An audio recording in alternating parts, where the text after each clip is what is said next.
This is how we should just enter every Every like, time. hello. Sit down, like, here. This is gonna bother me. I'm gonna fix it a little bit so we can see. That's good. All right, who we got on? Is it you? No, Or is it's it not me somebody yet. else? Okay. Yeah, I'm trying to log in. Look how sad that is. We have to look it up so we can give ourselves some viewers. I know, right? All right. That's All right, we have 3 up. I'm gonna go ahead and sign in so I can answer questions. Yes. What's up, people? Happy Thursday night. I don't know about you, but it's been quite a long week. Yeah, it has been. I know for you it has been. Especially. Man, 10.5-hour days. Crazy. I'm telling you. He's a machine. That's why he gets all those muscles like that. Yeah. What? You keep saying that. Okay, we had 3, now we're down to 1. You all quit on us already? It's got to be a lag. Yeah, I don't see, for some reason, I don't see the comments on here. Hold on. Hang tight. Desktop.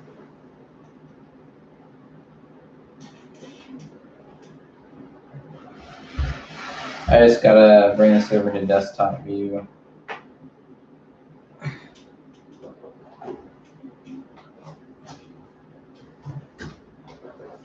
If you want, you can start with your news and stuff. Okay. Let's see. Thank God I got where. Why don't you go ahead and start with your news while I'm working on getting the stuff up, the comments up. Now it says we have 0. Oh, come on, that's not possible.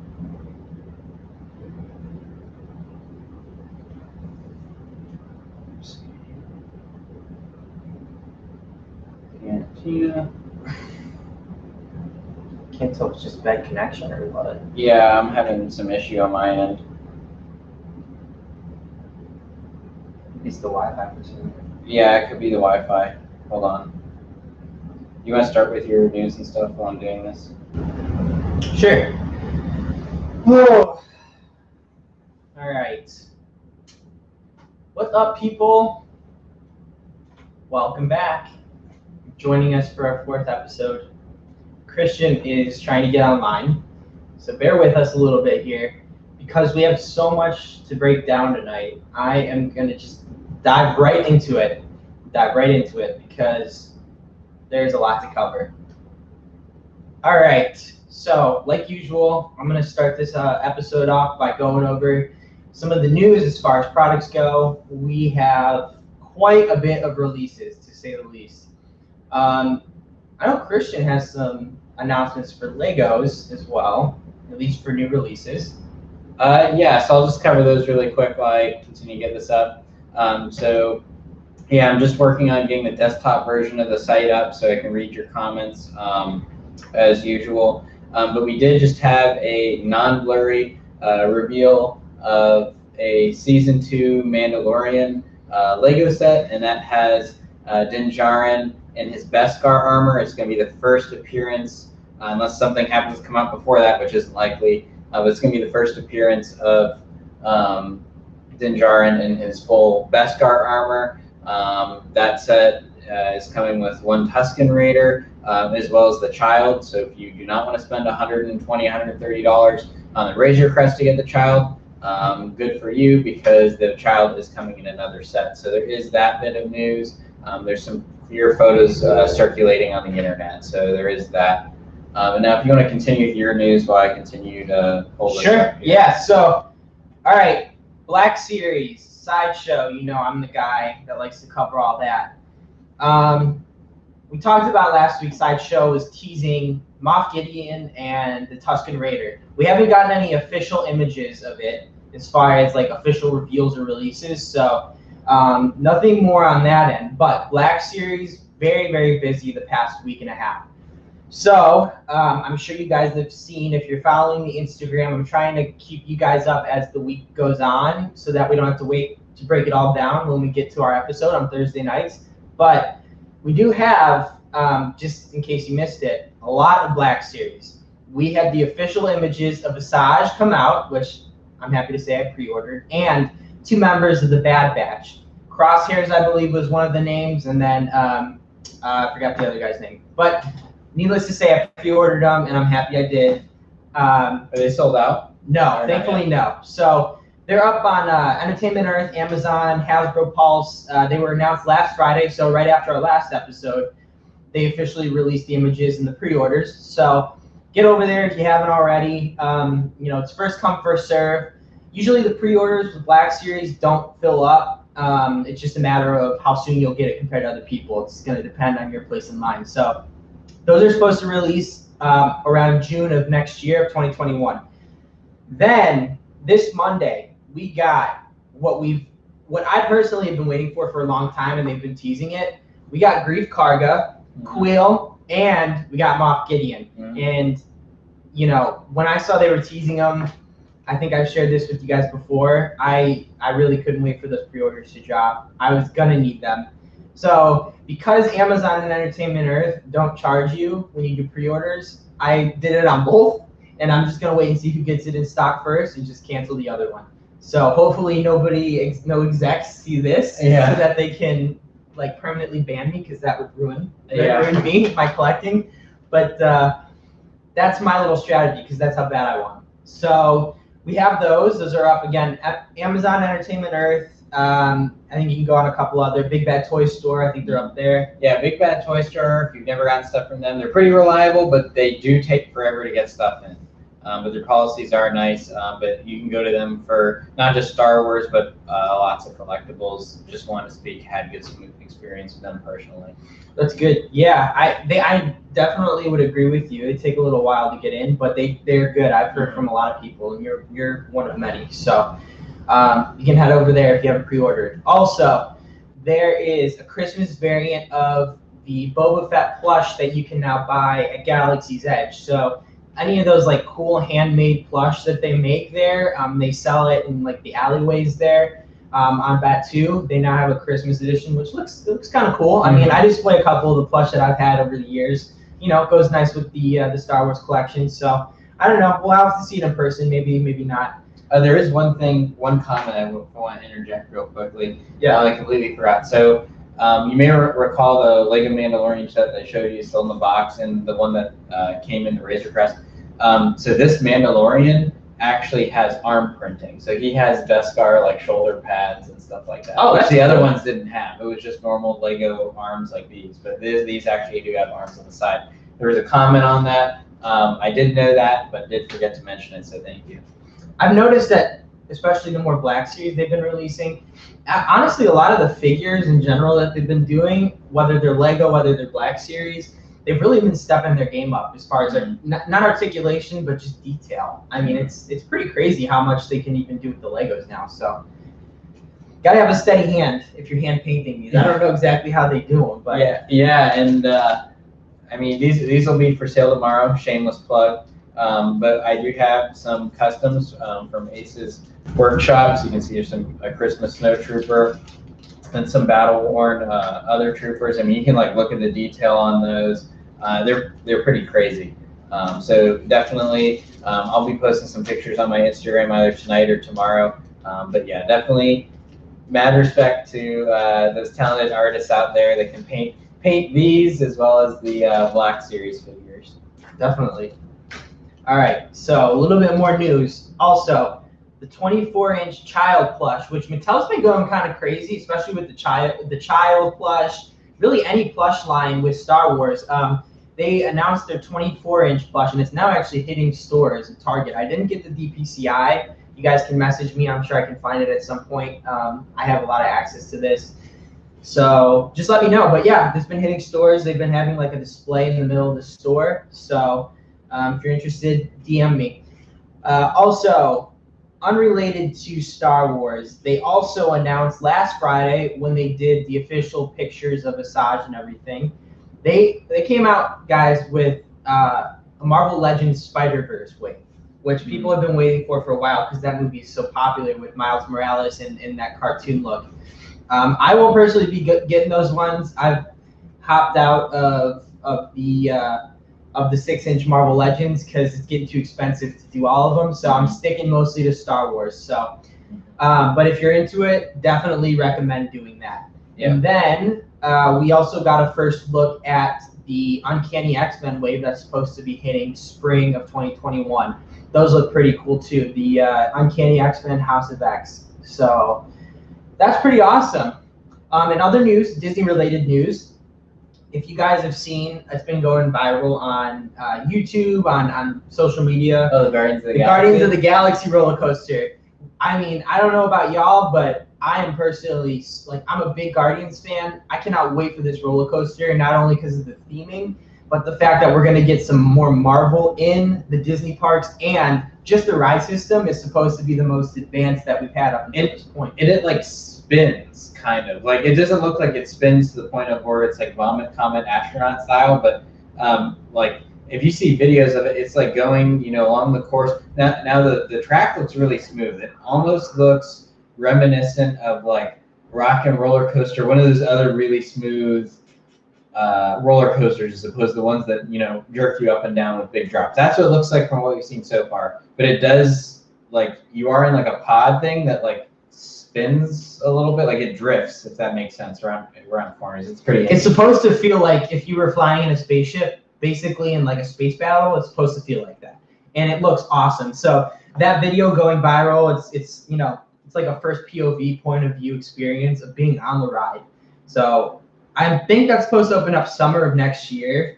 I'd like to say maybe 2022, somewhere around there. I don't think they have a definitive timeline yet, especially with COVID, but I gotta be thinking that they're making progress on it, given that they're now, you know, posting videos, point of view experience. Someone said, is that in Hong Kong? No, it's in Orlando. It's in Florida. It's going to be in Epcot. So the old, I think it was Ellen's Energy It was Adventure. the Ellen's Energy Adventure. Yep. The I forgot what it was. Some pavilion. You know, Epcot has all those pavilions. They gutted it, and that's going to be the Guardians roller coaster. So, and they've actually expanded the building, so it's going to be huge. It's going to be a really big roller coaster, very similar to what they're doing in Magic Kingdom right now with Tron. Which is, I think, guaranteed to open by next year. They're actually making a lot of progress on that, too. And not to stay off the topic of Star Wars, but, you know, it is Disney, and and we, like we've said, we're gonna hit on different topics, and we're gonna cover different areas. Just be very really briefly. And then lastly, there is the Ratatouille ride that's opening in Epcot. It was supposed to have already opened or be almost open, but then COVID happened, so don't really know the timeline on that unless I missed something, but do be on the lookout for that because there is that ride getting. It will be opening up next year. Okay. Yeah. So I was reading. I've been keeping up with a lot of it. It will be opening next year, so they'll have that because it'll be Disney World's 50th anniversary, I believe. So that's a pretty big deal. 50 years already. Yeah, I mean that's going to be awesome. They're planning on, you know, releasing all these rides, opening them up so that they can have a big celebration, especially after this all COVID stuff. People are going to want to go and celebrate once there's a vaccine. They know they can be safe. I know me personally, I'm looking forward to it. So they've already put up the Ratatouille sign, so they're getting. There's hope. It's almost there. Yeah. We got a.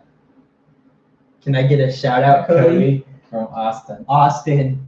Yes, Austin. So Austin's messaged me a couple times, and he's pretty cool. He reached out to me to try to sell me a Hot Toys Yoda, which unfortunately I didn't have the funds, but dude, you're awesome. Thanks for joining in. I'm really happy that you're here to join us at the Cantina. So give him a follow. I don't know how to spell your last name off the top of my head. I believe it's Austin _. I know it starts with an S, but you guys can look in the comments. I'm pretty sure his username on Instagram is the same that you're going to see in these comments. So yeah, drop your tag. Yeah, feel free to give you guys can give yourself a shout out. We're all good. We're all good with that. No shame. We need shout outs too, which is bringing me to actually one of the points I wanted to address with you guys. We're nowhere near our goal. If we're going to be giving those 2 Baby Yoda plushes away, we need to get to our goal. So help us spread the word. I'm hoping to get a special guest on here in a couple weeks. Anybody who collects, I'm not gonna reveal a name yet until it's official, but he's very well known in the collecting community and somebody that I had the privilege of going on a hunt with a week and a half ago. He was a really great guy. So I'm hoping we can get him on the show. I know he's a big Star Wars fan. So and he's a big name, so that's why it's important to get people out here to make sure they don't miss it. Yep. So we're trying to bring us two, given that we both share a passion for Star Wars. We're into collecting different things. You know, Christian's more the Lego expert. I'm more the Black Series and Hot Toys guy. We're kind of trying to combine those worlds and be able to give you guys content, you know, on all forms of the spectrum. And if you're unlucky, then if you don't collect Lego or you don't collect Black Series, one of us might sucker you into the other thing. So be careful. Yeah, I would recommend if you're on a lower budget or something, I would recommend going down his route. But for the most part, there's a few that there actually like this are. one in the front. Yeah, or like the big AT-AT walkers or any of those, or the ships. Depends, but overall, they're both great. Again, I've seen some of his Legos, and it's tempting me to want to jump into it. So, with that being said, I think it's time to move into more of the meat of tonight's discussion. The episode. And man, is it just such a great time to be alive if you're a Star Wars fan. I mean, can we get an amen on that, please? By the way, I just picked this up, and I was so happy because, you know, we have Boba Fett, who is the Mandalorian. Even though he's not, he's a clone, he's still the Mandalorian if we think about it. And I just picked this up out of my mailroom, so I wanted to display it for you guys. This is that Disney Toy Box one. But touching up on that, wow. Definitely some fan service going on there. I thought it was great. I guess, do you want to touch on some of the, let's go ahead and touch on some of the things that we were right on. There's a lot to unpack, guys. So I'll start this conversation off by one simple statement. I was not expecting the first Mandalorian we see this season outside of Din Djarin to be Bo-Katan. So, I mean, you can't really count Boba Fett because it was, we all know it was really Cobb Vanth in the armor. But that blew me away. I thought we'd see somebody like Sabine first. I mean, if you guys have joined us in the previous weeks, you know, especially me, I have been taunting the fact that Sabine is just a matter of time before she shows up. And not that I'm saying it's not a possibility, but I mean, I'm starting to doubt we'll see her in this season. That I was gonna say the same thing because there was a rumor I was going to address. There is a comment, unrelated note, but just shameless plug. Someone is interested in the Wolverine sideshow. If you still have it, that's Austin. Austin, if DM Cody afterwards, if that's still a thing. Yeah, we'll touch up on that.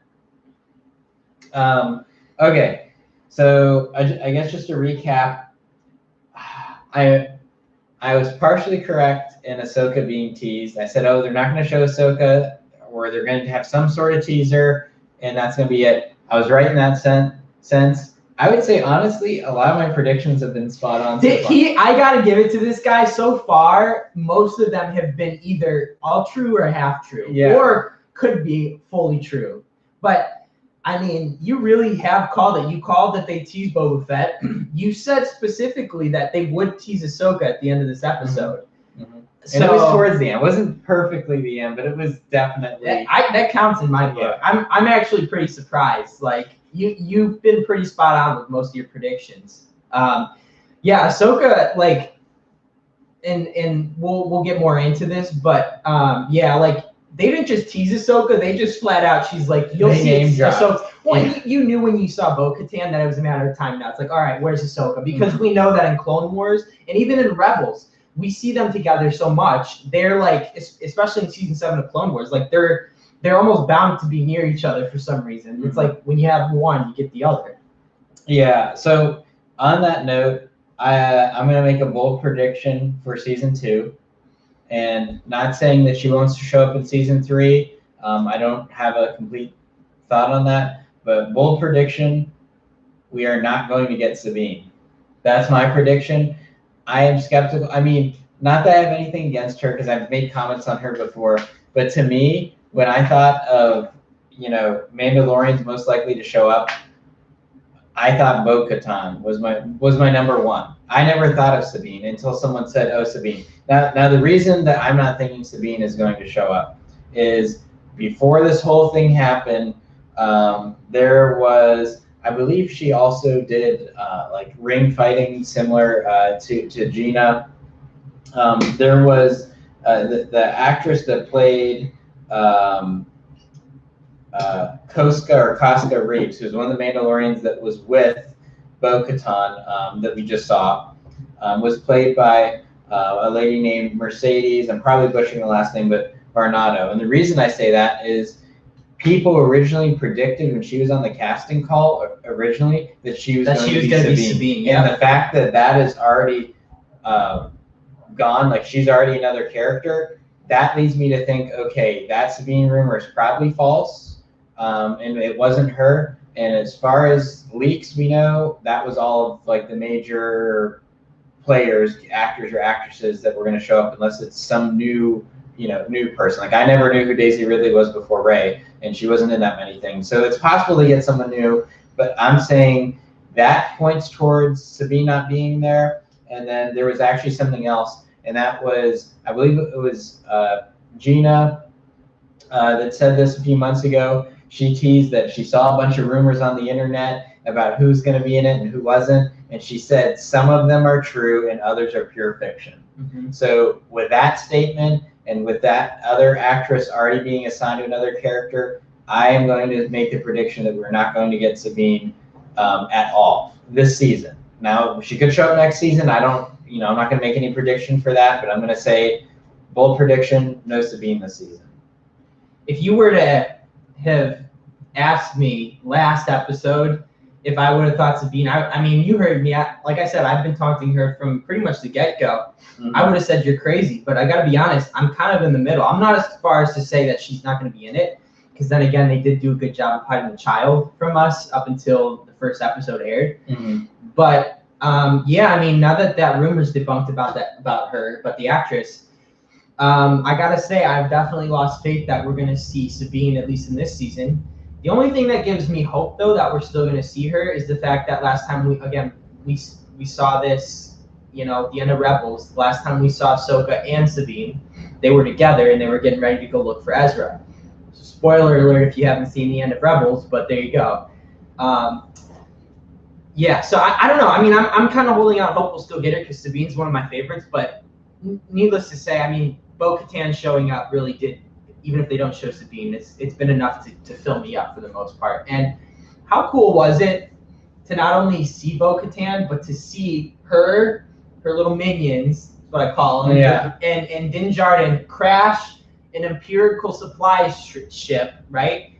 And they break in and it turns out Bo-Katan's after Moff Gideon. Mm-hmm. And for the Darksaber. For the Darksaber, she was right. Like, does he have it? And then like... Well, because again, last time we saw Bo-Katan...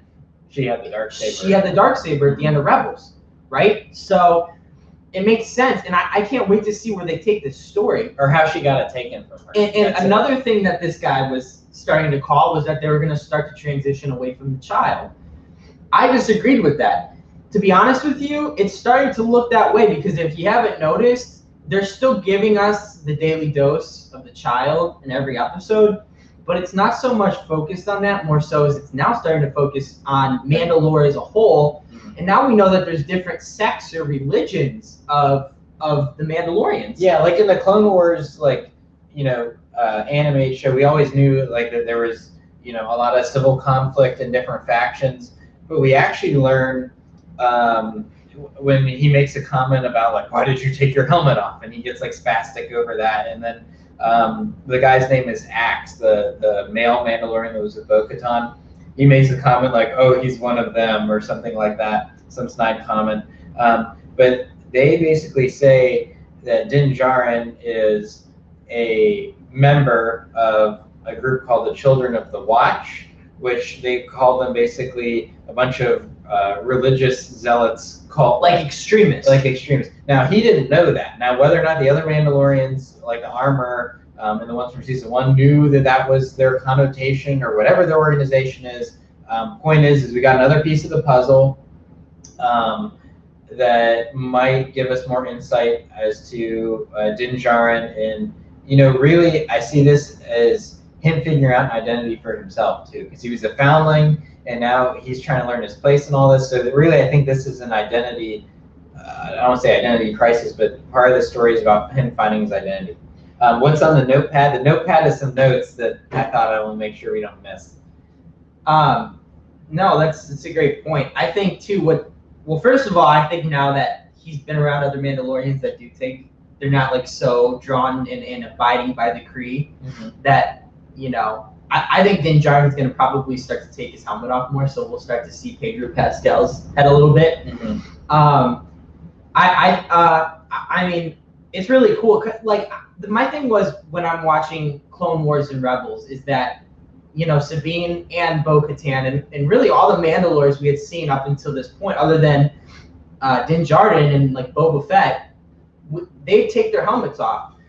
So it kind of didn't make sense, like, why in Mandalorian they're so adamant about keeping their helmets on, and then they just would take it off with ease in the animated canon. But goes to show you now, it makes sense. Like, it's like different religions, it's I mean, it's kind of the equivalent to like a Catholic. Like, if you're Catholic, when you're a nun, you have to dress up and you don't take off your cloth until you're away from everybody, right? Yeah. So, that leads me to make two more predictions. One bold, one not so bold. I'll start with the not so bold one.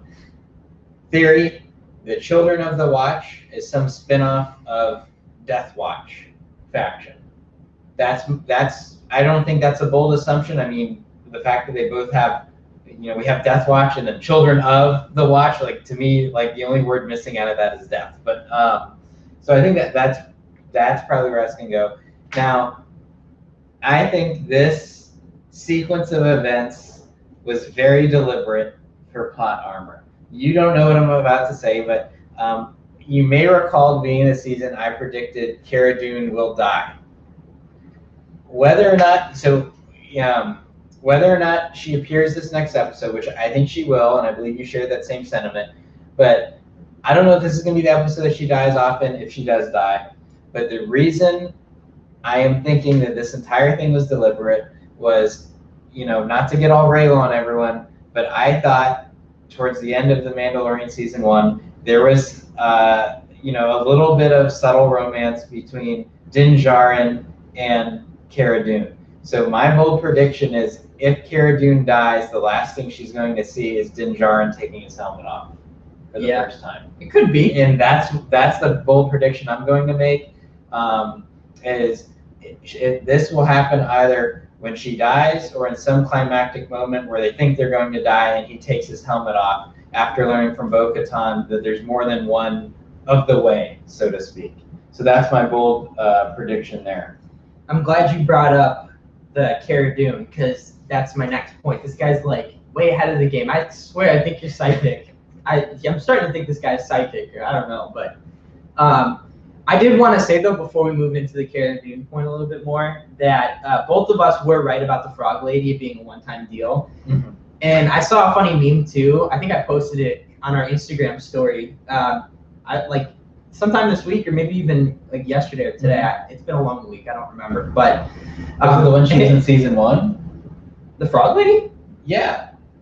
So the Frog Lady was in season 1, like in the background. Yeah. No way. I didn't even know that. A creature of the same species, but it was on Tatooine, and like Frog Lady. I had no idea. What I was gonna say was, like the meme basically showed it had like 5 or 6 panels of every time like Din Djarin's just been able to leave the child with some random person of a planet that he's on. Like, somehow the most unrealistic thing about this whole series is how easily he can find a babysitter. And I'll tell you, as a parent, that is so relatable. It's really relatable. That is very true. That is the most unrealistic thing, even in a galaxy where you're shooting lasers and fighting with laser swords. So yes, we were right. I think that's the end of the Frog Lady. So we got our fill in, and then again, Hasbro's probably gonna release the figure probably at the end of this year. I should say, well, end of 2021. I'm gonna put that on by the time season 3 is gonna roll around, just for marketing purposes. The cool thing about teasing Ahsoka was not only that we're gonna see the character, but Mando's about to learn a lot about the Jedi, and he's about to. Who knows? He could go down a path where he's like starting to feel effects of the Force, because clearly he doesn't take a side because he's a bounty hunter at the end of the day. But he tends to side more with the New Republic instead of the Empire. I mean, that's clear, just on how he's seen the Empire go after and Moff Gideon wanted to kill him. Yeah. So I think that's enough to say. It's safe to say that if he's going to be on a side, he's going to choose the New Republic, unless there's some big plot twist. I don't know. I mean, there is rumored to be a big plot twist that you don't see coming. So who knows? I think that plot twist would be either Cara Dune's death or Luke Skywalker. Yeah. And so moving into Cara Dune, I don't think we're gonna see Ahsoka in tomorrow's episode. I agree. They're gonna tease again. We're gonna see her at the end, and it's gonna be one of those classic side mission things. I wouldn't doubt if we don't see Ahsoka till another 2-3 episodes, like closer to the end of the season. They want to play that card as long as they can because it's what's going to keep people watching. Number one, and number two, people paying their subscription. Right, exactly. And number two, they want to bring the other characters in because Jon Favreau has become a master at storytelling. And even though sometimes, and I'm guilty of saying this, like even sometimes we don't like to see the filler episodes, they are sometimes important because they give us the full picture in the broad picture. I think we've come to know, especially with The Mandalorian, that like we expect so much action and so much intensity and fan pleasement that we kind of lose sight of the bigger picture, which is the story. And sometimes you have to make some a little bit more downplayed or a little bit less intriguing episodes. You'll think it's filler and they'll come in relevant later on. Right. Like the introduction of Quill. And then, like I said, I think him meeting Bo-Katan and hearing about the helmet thing and learning that there's more than one way, so to speak, was deliberate before he meets back up with the rest of the OG, I guess, heroes and anti-heroes from season 1. I think that's deliberate. Now, I have a question for you. Yeah. I guess, first of all, I don't know if you all have seen this meme, but it's like the one where like the guy's holding the girl's hand and the guy's like looking back like this. But there was one that was like the guy was holding Cobb Vance's hand and then like looking back at like Bo-Katan, because so much of the Cobb stuff has died down and now it's all Bo-Katan. And then, it's a matter of time before it's Ahsoka. Yeah. So my question to you is, do you think we've seen the last of Cobb, or do you think, because some people think that he's going to come back? I could see that happening if Cara Dune or Greef or one of the other OG squad people gets offed. I could see him going back and picking up the Marshal or something. I could see him being like Quill, how he comes back at the end. That's exactly what I was gonna say. They're gonna bring him back like they did with Quill, where he was in the first he was in 2 of the first 3 episodes of season 1, and then they brought him back at the last 2 episodes. They're gonna do the same, I think, with Cobb Vanth, or at least bring him back next season. They did that the same with the lady that was on Tatooine that like helped with all the droids. So where I was trying to go with this was the whole Cara Dune thing. We know she's said some things that some people agree with, some people don't. I think from Disney's perspective, it's just a matter of time before they kill her off. This was something that you predicted earlier in the season, or before the season even started, that she would get killed off. So really the question is, I think it's only a matter of time before this happens. And based on, and take this with a grain of salt, because again, some of the sources I get this information from, they end up being right. Some of them don't. I thought that, the title of chapter, what was it, 11 or chapter 10, or I think it was chapter 10 actually. Season 2, episode 2. That's what we'll call it. I said that was going to be the confrontation based on the sources that I had gotten that from. That turned out not to be the case at all. So take this with a grain of salt, but I am hearing that there's a potential that this episode is not only going to bring Greef Karga and Cara Dune back into the picture, but this could be Cara Dune's last episode, guys. So we could, in all likelihood be seeing Cara Dune get killed as soon as tomorrow. I don't know if I don't know if you it's share true. that opinion. I don't know if you thought about enough to form an opinion. I do not think, another bold prediction, I do not think that she's going to get killed off tomorrow. The reason I don't think that's going to happen is because she kind of started to play a big role in season 1, towards the end. She became kind of like a main character, arguably, and I think everyone would agree on this, more than Grief Karga. She was an ally. So the reason I don't think, if she is going to get killed off, which I do, the reason I don't think it's going to be tomorrow is because we haven't seen her in a while. So I am skeptical of them killing off someone who is built up as a main character, or at least, kind of a main character in season 1, just bring her back for 40 minutes, then kill her. I don't see that happening. I think it's possible that she dies. I think, again, I maintain the standpoint that on my in most danger list is probably going to be Cara Dune in terms of getting killed off. I maintain that she's in the most danger. And then I also think whether she gets killed off or not, in some climactic moment, that will be when Din Djarin takes his helmet off and she sees for the first time. I'll say it straight up. I think it'd be pretty shitty to bring her back for 30 minutes and then kill her off for the rest of the series. That would really suck, in my opinion. I just think that, I don't know. I personally really like her character. I think she adds, some extra.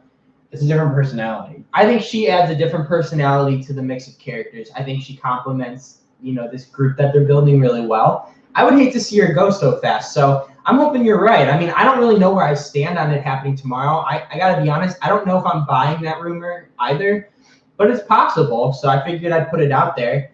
Carl Weathers, I believe, is directing this episode. Mm-hmm. And based on the synopsis of chapter 12, which is tomorrow's episode, I was reading somewhere that it said old friends get together for a new mission, or it's said, Mando makes a pit stop to gather old friends for a new mission. Something along those lines. So I would only think that those two things would kind of give us the conclusion that we will at least see them tomorrow. Yeah, so again, I see it probable that someone could get killed off, but I don't see them killing off a main member before they get to Ahsoka, because I feel like, yes, they'll wait on the Ahsoka. I feel like we're going to see her, again, Boba Fett type teaser tomorrow. I think that, and I think not tomorrow's episode, but the following episode is going to be the main episode with Ahsoka. I'm gonna call that. But how much do you think they're going to play with our emotions, by the way? When you say teasing, Boba Fett style. Right. She'll come off a ship, or they'll open a door and she'll be like, hi, or something like that. But do you think they would be that cruel to make us wait until the season finale and then tease us with her? Do you think they'd actually do something like that? Because I don't think so. You think about Force Awakens, for example, we got Luke at the very, very end. And I mean, when I was watching for the first time in the theaters, I was just like, dang it, you guys had to wait till the end to give us Luke, and now we have to wait a whole other 2 years for the new movie. I hope that's not the case with Ahsoka. I think I would highly doubt it. I do. I mean, I think that they'll bring her in. I'm gonna say 2 episodes down the line. I don't know. So not tomorrow, but the one after that. Yes, the one after. So you and I agree. Yeah. Then. So not tomorrow's episode. Next week, Thanksgiving episode. Yeah. Would be the one where she. Yes. Okay, so yeah. I agree with that. Now, do you think she's gonna get teased again tomorrow? No. Okay, so we disagree. Because we already know, we're already looking forward to Ahsoka, and I think part of the strategy there is that that anticipation will continue through this episode that will most likely not give us any ounce of her. Okay, so our only disagreement is I think they will tease her again tomorrow. Cody does not think so, but we both think that she will be in next week's Thanksgiving time frame episode. So it'll be chapter 13. So write that in the books. Maybe we're both right. You can hold us accountable. Maybe we're wrong. Who's got more of a hold on this. So far, I mean, and since we're addressing our predictions after each episode, I will continue to stand. I will put my foot down and say that Moff Gideon will be hiring Boba Fett at the end of this season to capture Din Djarin and the child. Or he'll hire them to do something, maybe even just to hunt them down and kill them because they're just a pain in Moff Gideon's ass and the remnants of the Empire. I mean, we see that he's clearly good at beating them. So we'll see. I agree with that. I think they're leading to that. I agree with that. I think this is leading. I think this is leading to a showdown. I think Ahsoka's going to be out of the equation. She's going to come do her cameo and do whatever. She's not going to become a main. Well, we know she dies again too, right? Like we know she's not a part of it because in Rise of Skywalker, part of the voices that called it Rey, one of them it could be old age at that point, or they can also say it was like telepathic and work something in there, but yeah. But I'm going to say that if not season 2, season 3. They're setting this up for a Din Djarin versus Boba Fett battle. Totally. And a Bo-Katan versus Moff Gideon battle. So you agree with me on that part, though? You think that it's going to be a Boba Fett, Moff Gideon versus Din Djarin? Yes. Because I'm not saying this because I want to agree with you, but I'm saying this because I genuinely thought that Bo-Katan and Din Djarin will be a team, either by the end of this season or by next season. Completely agree. I think you're going to have people taking sides, and it's going to blow up into something really big. It's going to the storyline's only going to grow. The child was the start. I could see them doing something even artistic where they literally go back and forth and do like those, transition shots where they have Bo-Katan and Moff Gideon fighting each other, and then we have Boba Fett and Din Djarin facing up. I could see the fights even going on at the same time, and then doing,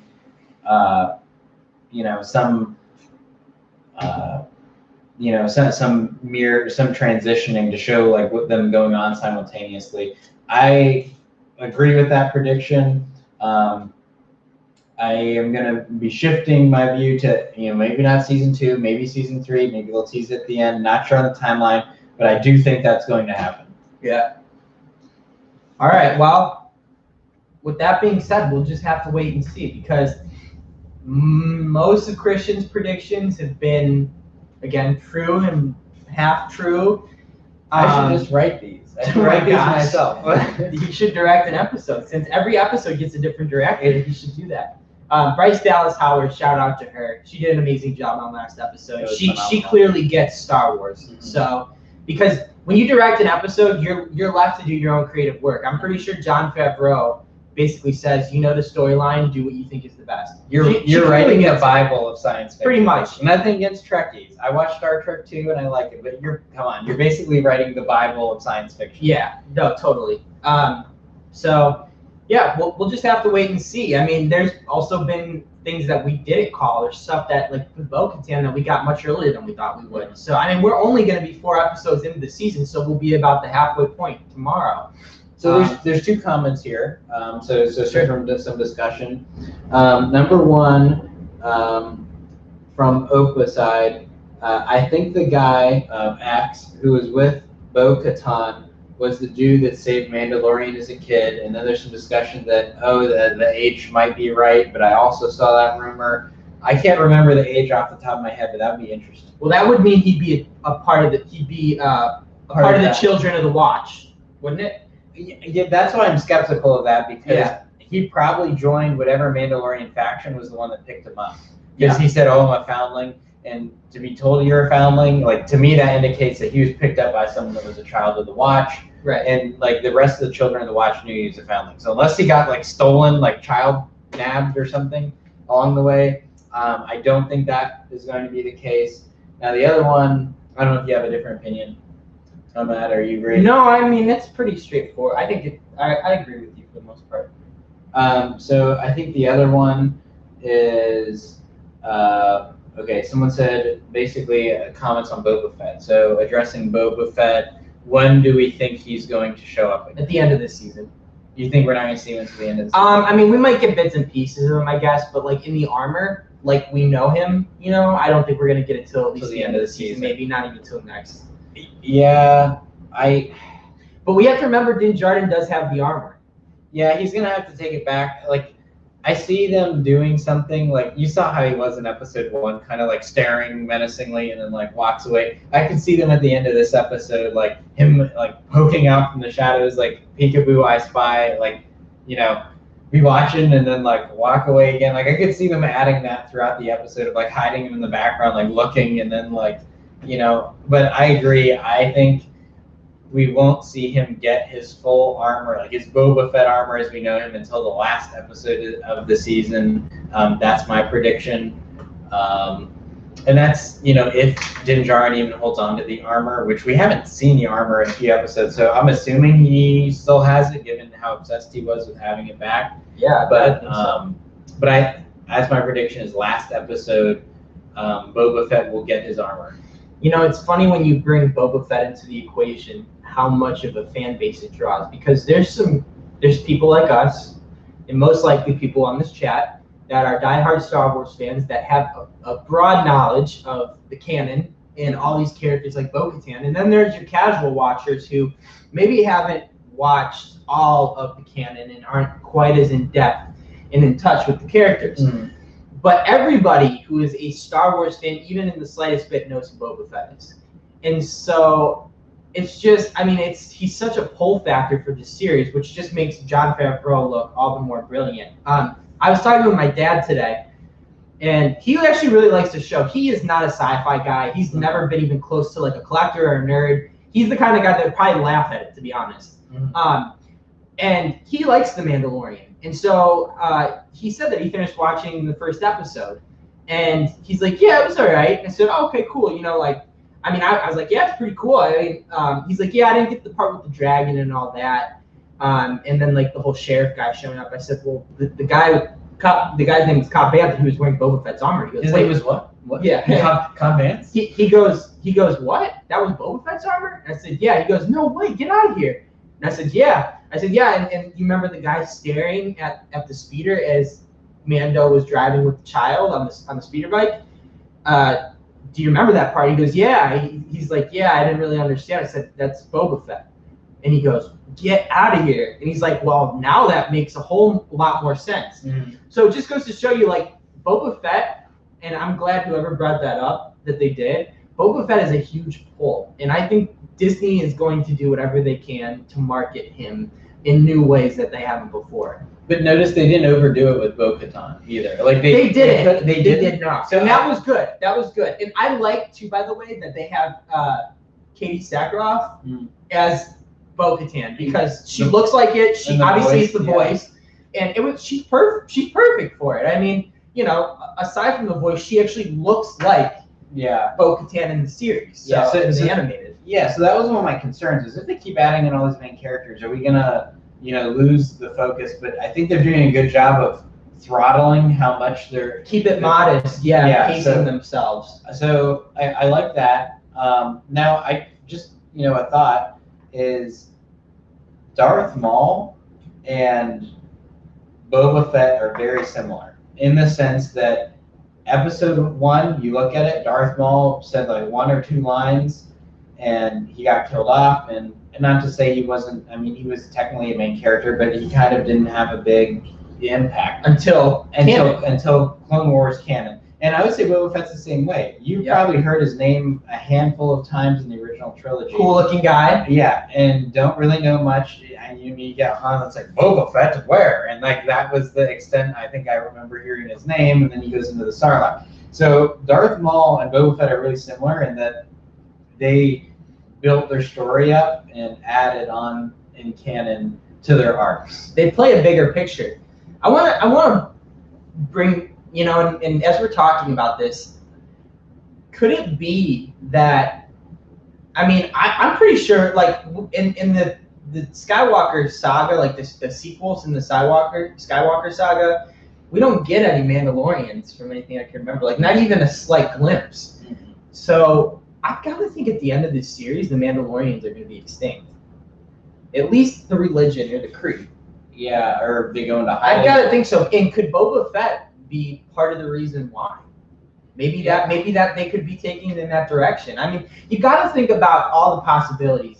As far-fetched or spot on as some of these might be, you have to think outside the box. Because who would think that? Like who really would sit down and be like, gee, like if we didn't have this discussion now, I probably would never thought of that. Mm-hmm. But I still don't think that's going to happen. I think that was just an oversight, and they chose to neglect them, same as they did other planets and cultures.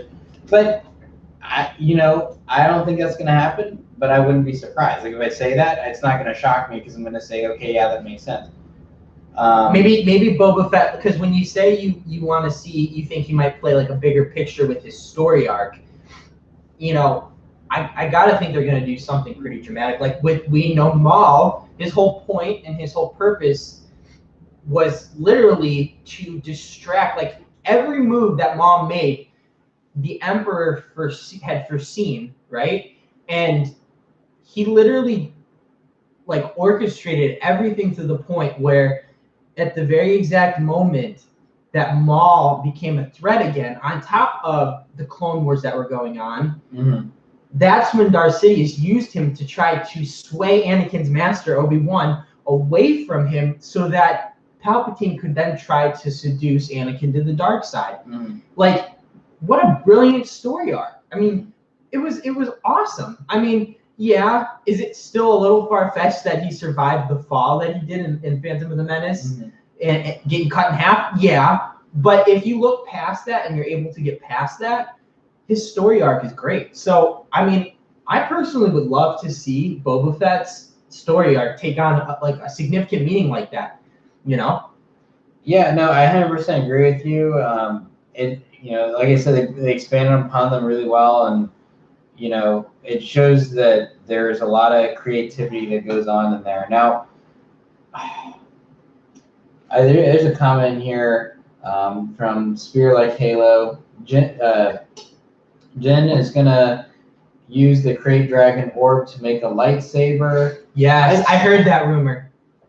I feel like I'm trying to visualize how they would do that in not a disjointed way. He's already been to Tatooine, God knows how many times. Is he gonna go back to Tatooine, get some stupid orb, make a saber, and then come back? Like, I don't see that. Well, I see him making another dark saber. I don't know about a lightsaber, maybe a dark saber. Yeah. I think that's a special type of. It's a special type of crystal that you would have to make another dark saber. Yeah, I don't see him. Like, why would they show that orb? Now that I think about it, though, like, why would they show that?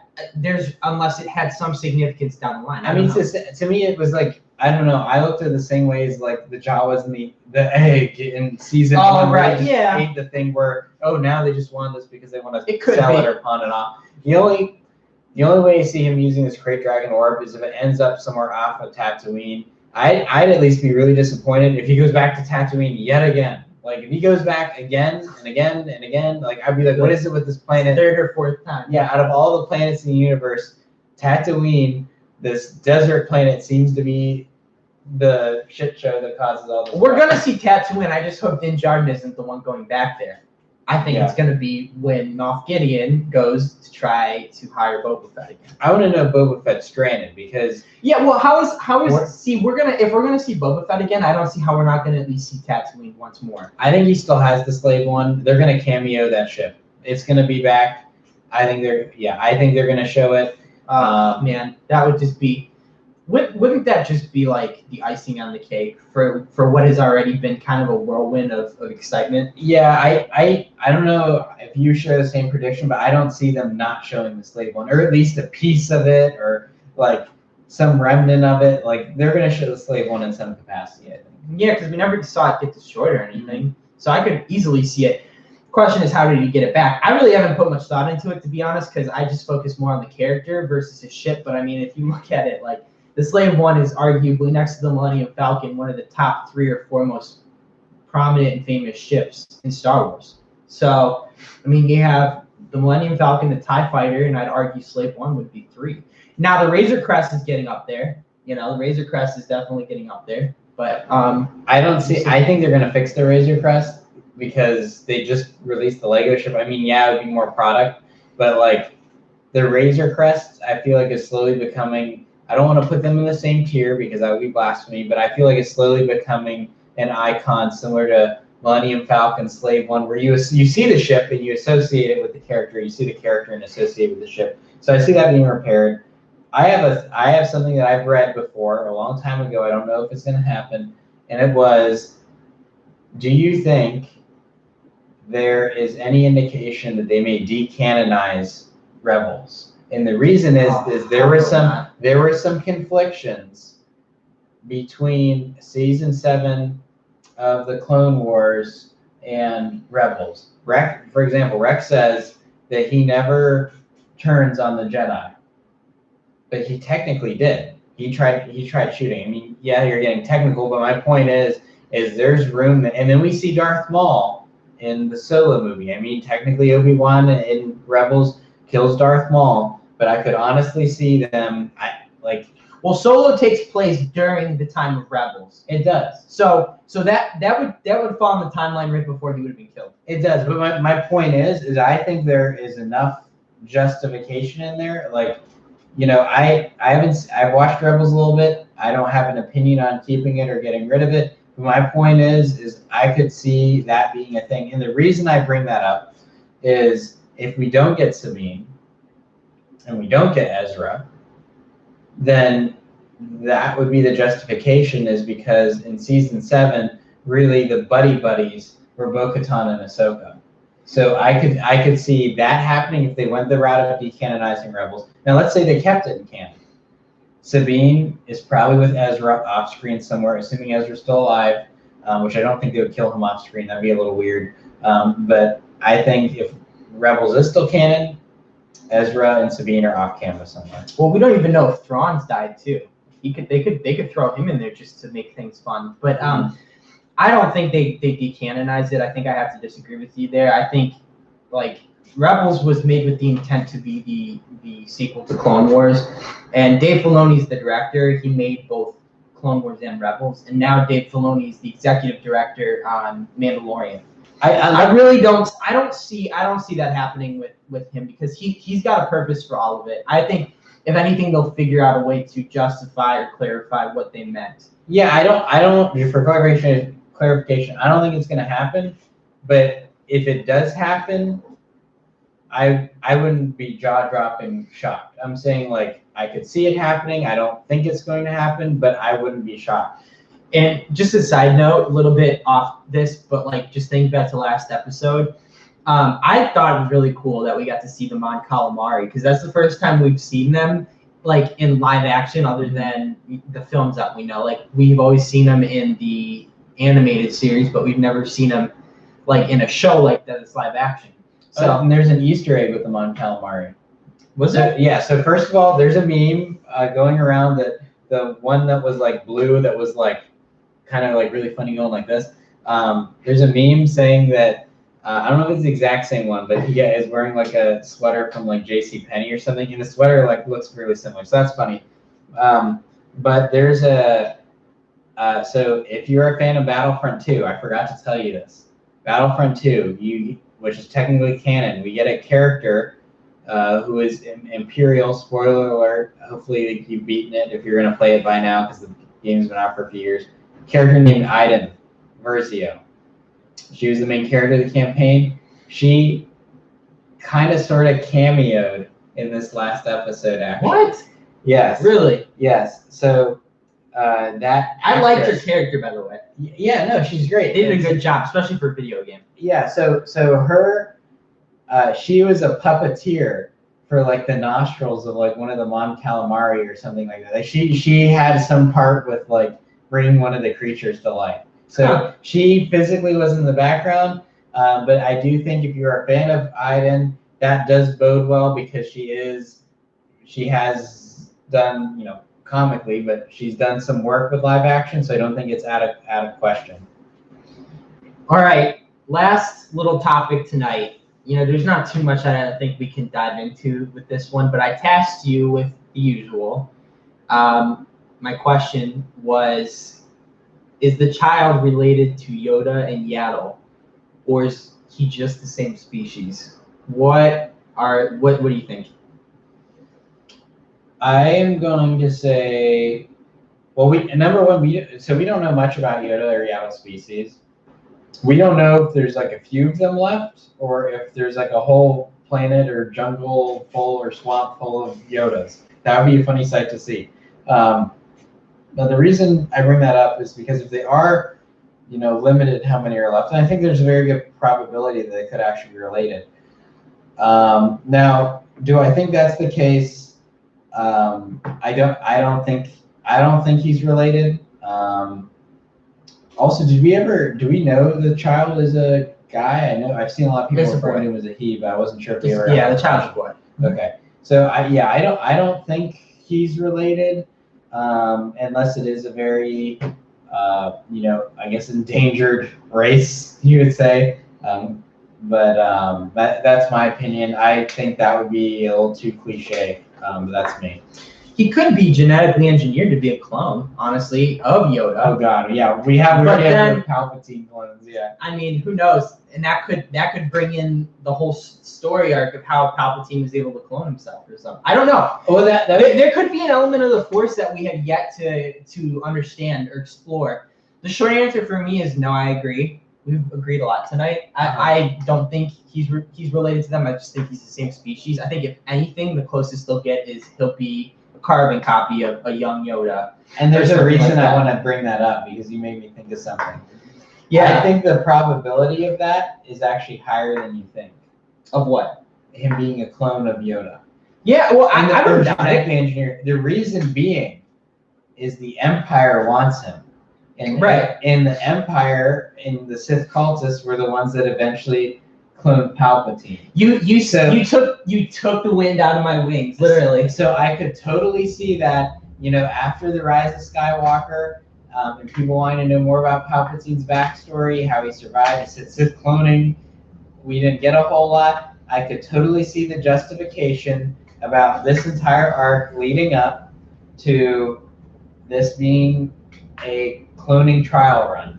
I completely was on that track. So Christian, and we literally sit down to do this episode just off the cuff. Like, we haven't sat down to talk about any of this, and that is exactly where I was going with this. I don't know if really there's much doubt at this point that the child is somehow going to tie into Palpatine's coming back. Yeah, so my counter question to you is, if it wasn't the cloning, why are they obsessed with getting this baby green alien that happens to be... Yeah, maybe it's just midichlorians or something. I don't know, maybe. There's a bunch of other Force-sensitive creatures. Why this one? I remember there was a rumor before Rise of Skywalker got released, and I kind of thought it would have been cool, but I think it would have been a little too far-fetched, that they were going to give the Sith troopers, because they just, it was that excitement of how badass they looked.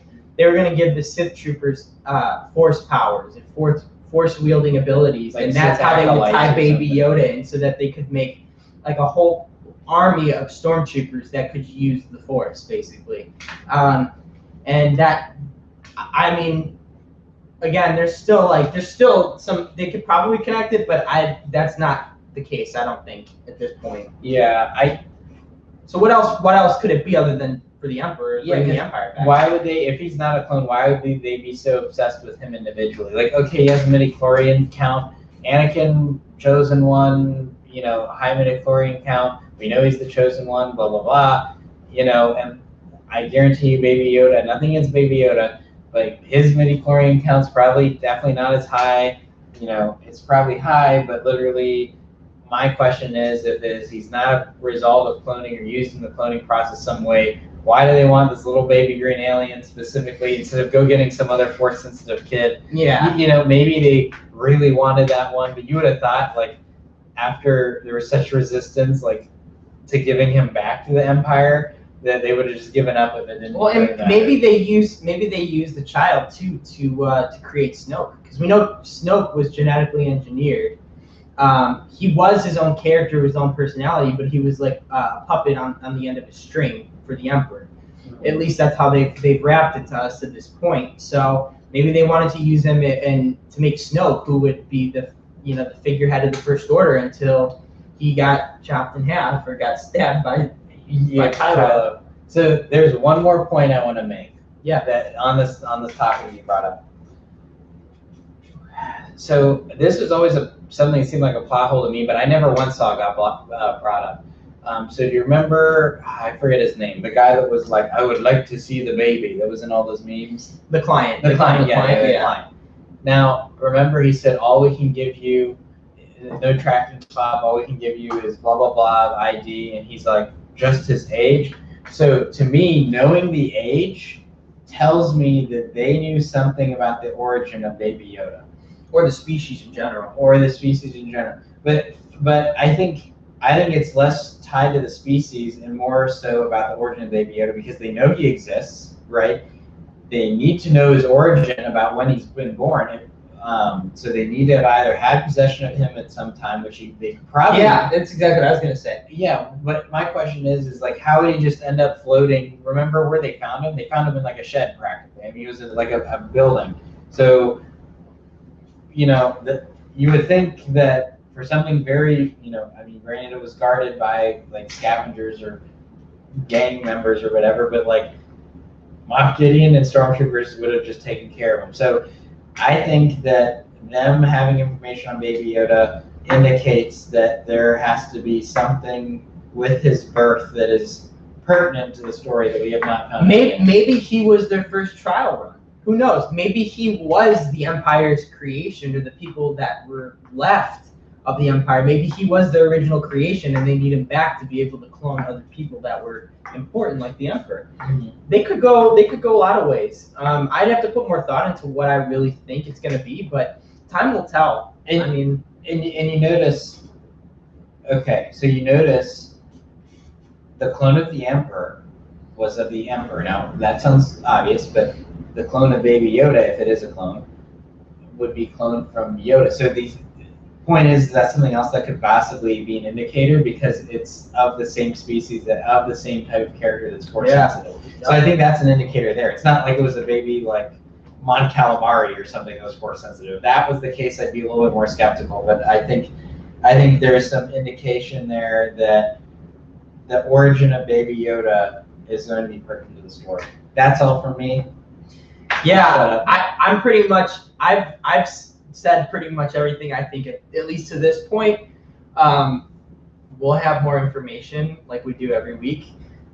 I gotta be honest. I mean, I have such a great time doing this show with you, and this so far, even though we're only 4 episodes in, I think has been our best conversation and dialogue here. And we managed to get through this. We had a lot. You should see our notes. We have a lot of stuff we had to cover, and we did it in a pretty reasonable time. So at this point, we'll open it up to questions. I have one more announcement too. I'm gonna want to tell you guys. We got one more question actually. Last question, then we're cutting you off. Is Hondo still alive? What if Hondo smuggled Baby Yoda, just had to? Yeah. I think that would be too many cameos. Maybe it's possible. It's possible. I think you're getting a little too carried away at that point, but I think he's alive though, and the only reason I say that, like normally I would say no, he's not. But the only reason that I would bring that up is like he's in Smuggler's Run at Disney, which takes place that Galaxy's Edge takes place between episode 8 and 9. So that's a little, it would be a little out of place if like Hondo's dead, like because otherwise we would have had Han Solo in that ride. Yeah. Unless they change the ride and Hondo's no longer in. So do you guys have any more questions? Give you about 30 seconds to drop them, and then I'm going to share with you some news. And what about the heist crew from last season? I think they're done. They think Heist crew? Yeah.